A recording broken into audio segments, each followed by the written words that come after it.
लोगों को अमीर बनाने का सपना दिखाने वाले, बचत की सीख लेने वाले सुब्रत रॉय सहारा का निधन हो गया। लंबी बीमारी के बाद सुब्रत रॉय सहारा ने मंगलवार को अंतिम सांस ली। अरबों का कारोबार खड़ा करने वाले सहारा श्री के पास अंतिम वक्त में कोई नहीं था। बीते 2 महीने से वो इलाज के लिए मुंबई के अस्पताल में भर्ती थे, लेकिन अंतिम वक्त में वो अकेले रह गए थे।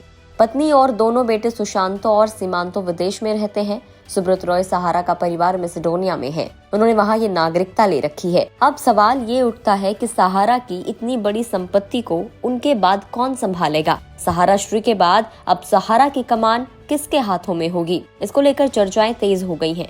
तो चलिए आपको इस वीडियो में बताते हैं कि उनके इतने बड़े कारोबार का अब वारिस कौन होगा, सहारा को किसका सहारा मिलेगा। छवि रॉय और सुधीर चंद्र रॉय के घर में जन्मे सुब्रत रॉय सहारा का विवाह स्वप्ना रॉय से हुआ था। स्वप्ना कंपनी में ही काम करती थी।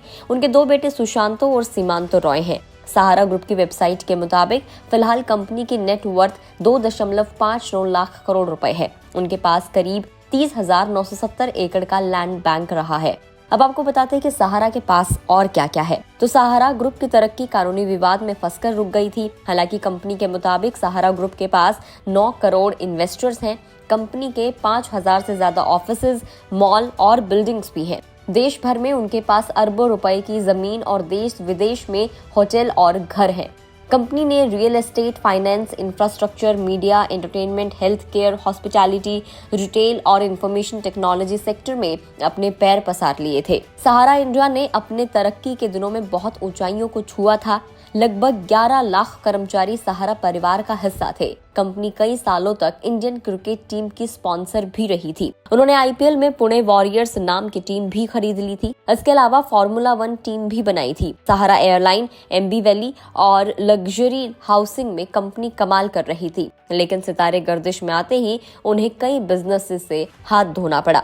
सहारा एयरलाइंस ऑलमोस्ट बंद हो गई थी। अब आपको बताते हैं कि उनसे जुड़ा विवाद जो था, जिसकी वजह से उनको जेल जाना पड़ा था, वो एक्चुअल में क्या था। तो साल 2009 में कंपनी ने सहारा इंडिया रियल एस्टेट और सहारा हाउसिंग इन्वेस्टमेंट का आईपीओ लाने की योजना बनाई थी। आवेदन करने पर सेबी ने उनसे कंपनी का पूरा बायोडेटा मांग लिया था। सहारा पर निवेशकों का पैसा गलत तरीके से इस्तेमाल करने के आरोप लगे।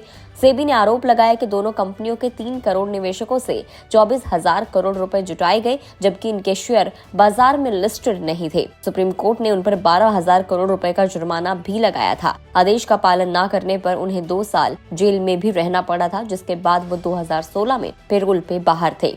अब वही एक और सवाल है कि उनकी संपत्ति को कौन संभालेगा। तो सहारा श्री अपने पीछे पत्नी और 2 बेटों को छोड़ गए हैं। सुब्रत रॉय सहारा के दोनों ही बेटे सुशांतो और सीमांतो सहारा के कारोबार में पहले से उनके साथ जुड़े हुए हैं। अब माना ये जा रहा है कि सहारा श्री के निधन के बाद उनका कारोबार उनके दोनों बेटे ही संभालेंगे। हालांकि सुब्रत रॉय सहारा ने अपना कोई उत्तराधिकारी घोषित नहीं किया था। वहीं सहारा परिवार की तरफ से भी अभी तक कोई उत्तराधिकारी को लेकर बयान नहीं दिया गया है, लेकिन माना यही जा रहा है कि विदेश में रह रहे उनके दोनों बेटे ही वहीं से सहारा के कारोबार को आगे बढ़ाएंगे। आपको क्या लगता है, कमेंट करके जरूर बताएं। अगर इस वीडियो को फेसबुक पर देख रहे हैं तो फेसबुक पेज को लाइक करें। यूट्यूब पर देख रहे हैं तो गुड रिटर्न्स के यूट्यूब चैनल को सब्सक्राइब करना ना भूलें।